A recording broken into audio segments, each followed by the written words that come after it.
한동훈 지도부가 출범 2주 넘어서고 있습니다. 한 대표가 계속해서 이제 민생 정책 이슈를 띄우고 있어요. 네. 대표적으로 그 금투세 폐지 관련해서 민주당에 토론하자 이렇게 예. 제안을 하면서 이제 거대 야당에 끌려가지만은 않겠다 이런 의지를 보이고 있는 것 같은데 네네. 이 전반적으로 이 한 대표의 행보 어떻게 평가하시는지 그리고 추가적으로 금투세 관련해서도 이야기를 좀 들어보고 싶어요. 우선 이 금투세 이슈에 대해서 우선 아주 짧게 언급하고 넘어가면 이건 좀 민주당의 대형 삽질이다. 대형 삽질? 네. 단도직입적으로 말씀드리자면 과연 금투세 이슈에 대해서 민주당 내에서 아는 사람이 몇 명이나 있을까? 그리고 네. 이걸 알고 있다라면 내지는 알고서 이와 같은 금투세 법안을 만들어냈다라면 전 이건 조금은 민주당식으로 과감하게 질러보면 이건 특검 대상이다. 특검 대상이다.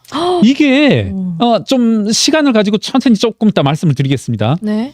이게 이제 사실 많은 국민들이 그리고 이제 저도 시민단체의 일원으로서 공감했던 부분 중에 하나가 그리고 뭐 조금은 단도직입적으로 말씀드리면 쉽게 반대할 수 없었던 이유 중에 하나가 뭐냐면 야 소득이 있는 곳에 세금이 있어야 되는 거 아니냐. 그래서 이와 같이 주식 매매 소득에 대해서 과세가 되어야 된다라면 일부 그동안 여러 가지 과세 방안이 있었거든요. 상장 주식 매매 차익에 대해서는 그동안 과세가 이루어지지 않다가 계속 이렇게 넓혀오고 있었는데 그 미진한 부분을 금투세로 한번 메꿔 나가겠다. 네. 뭐 이런 게 취지 이상은 저도 뭐 쉽게 반박을 못하겠고 이걸 반대를 하면 무슨 이유로 반박하지 했는데 네. 보면은 대형 결함이 있다. 뭐라고 할까요? 좀 비유를 해보자면 야 이렇게 지금 우리 같은 사람들이 여기 모인 네 분의 사람들이 주식을 사고 팔고 하면서 그동안 세금을 안 냈다라면 이익이 네. 났음에도 그것을 금투세라는 수단을 이용해서 세금을 내게 하는 대신에 저 위에 있는 이 건너편에 있는 뭐 태평양이다. 네. 뭐 이런 저쪽에 조금 더 가면 이제 삼성이다. 이런 사람들이 사고 파는 주식에 대해서는 양도 그 실효세율을 낮춰버리는 그런 효과가 있단 말입니다. 네. 그럼 이게 뭐냐는 거죠. 자꾸 민주당에서는 부자 감세 하는데 네. 이 금투세야말로 말 그대로 단어 그대로 부자 감세가 될 수 있는 거죠. 네. 이 점을 그런데 민주당이 지금 놓치고 있는 건가요? 그러면 내부에서도 입장 정리가 안 되고 잘 혼란스럽잖아요. 그래서 아까 이런 말씀을 드리는 네. 거거든요. 민주당 내에 과연 지금 이 금투세에 대해서 전반적으로 설명할 수 있는 사람이 누가 있을 건지 만약에 있다라면 그 사람은 좀 조사 대상이어야 된다. 이건 어떤 커넥션 없이 과연 이루어질 수 있었을까? 는컨대 이것은 부자 감세입니다. 뭐가 부자 감세냐면 금투세가 부자 감세란 말입니다. 금투세를 폐지하는 게 부자 감세가 아니라 금투세를 시행하겠다고 하는 게 부자 감세라면 과연 이 부자 감세는 누가 어떤 커넥션을 가지고 했겠는지 이건 봐야 될 거다. 과거 세금을 내지 않던 매매 차익에 대해서 과세를 하는 거니까 뭐랄까요? 소득 있는 곳에 과세가 된다. 뭐 이런 식으로 할 수 있을 것 같아요. 짧게 제가 빨갛게 된 부분을 읽어볼게요. 소액 주주가 상장 주식을 증권시장에서 양도하면 양도소득에 과세되지 않았던 종전과 그러니까 과거에는 이 부분은 세금을 안 냈어요. 네. 세금을 안 냈었는데 이걸 내게 한다. 오케이, 이건 좋다. 뭐 오케이. 좋다. 그럼 뭐 저는 이 부분에 대해서 반대하지 않겠어요. 네. 뭐 소득 있는 곳에 과세한다. 뭐 좀 이따 돌아와서 다시 한번 설명드릴 기회가 있겠습니다. 자, 문제는 두 번째, 세 번째입니다.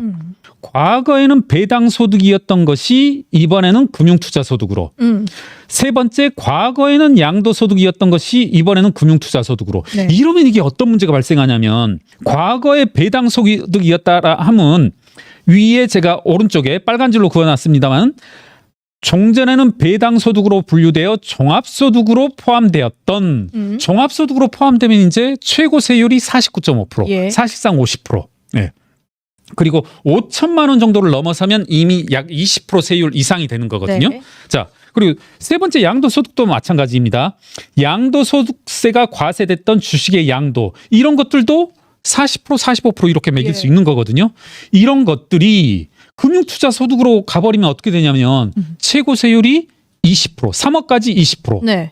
3억 이상은 25%가 돼버린단 말입니다. 아, 그렇게 되면 이제 뭐가 되냐면 세부담이 확 훨씬 줄어들게 되는 거죠. 예, 그렇네요. 네. 이게 지금 이제 몇몇 지금 온라인 공간에서 자료들을 쭉 검토해 보면 이 부분이 크다. 특히 특히나 소위 말하는 저는 이 네 글자를 말하는 데 있어서는 문재인 정부와 연관시키지 않을 수가 없는데 사모펀드. 사모펀드의 수익에 대해서 사모펀드에서 발생한 소득에 대해서 금융투자 소득을 과세하겠다는 건데 예. 자칫 그래? 좋아. 뭐 국민들 입장에선 소득 있는데 과세를 해. 뭐 오케이 할 수도 있는데 네. 그것만 보면 과세 형평성 차원에서 그건 당연한 거야. 할 수 있는데 오히려 세후 부담을 줄여주는 효과가 있다. 그 부분이 잘 이제 확 알려지지 않는 것 그런 같아요. 거죠. 네. 네. 사모펀드 투자자들이 얻게 되는 이익에 대해서는 이제 세부담이 약 오히려. 절반가량 아. 상당히 줄어들게 되어져 있다. 그렇기 때문에 이제 회계사님이 부자 감세다. 그렇죠. 명료하게 규정을 하신 거군요. 그리고 또 하나 이제 돌아가서 예. 자 그러면 첫 번째 이건 그래도 긍정적인 면 아니냐. 애초에 소액주주가 상장 주식을 사고 팔았다가 발생한 이익에 대해서는 과세하는 거 이건 그래도 인정해야 될 부분이 아니냐. 근데 자 이제 한번 좁혀봅시다. 시청자 여러분 한번 같이 좁혀보자고요. 상장 주식을 사고 파는데 5천만 원 이상의 이익을 내면서 이미 그리고 일정 금액 이상에 대해서는 과거에도 과세가 되고 있습니다.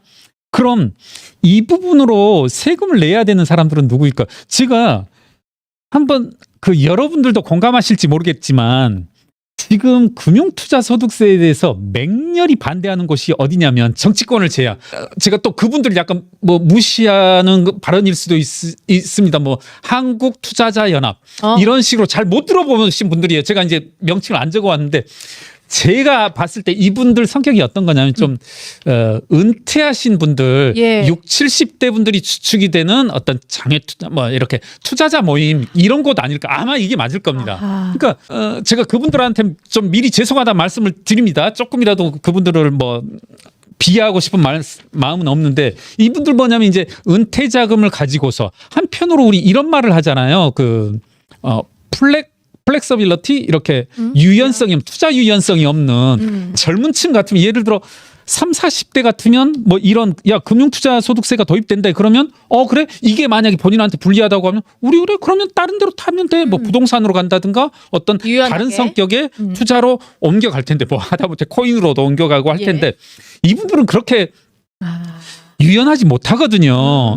우리 같은 경우 저만 하더라도 이런데 유연하게 이제 못 쫓아간단 말입니다. 그래서 지금 이게 그래요. 결국은 60, 70대 어떤 퇴직금이라든가 그리고 어떤 종잣돈을 가지고서 본인들의 이후에 노후 자금으로 살아가는 사람들 그분들이 어떻게 보면 상당히 이제 주식시장으로 많이 들어가 있을 텐데 그분들에 대해서 과세하는 측면은 강하다. 전 그래요.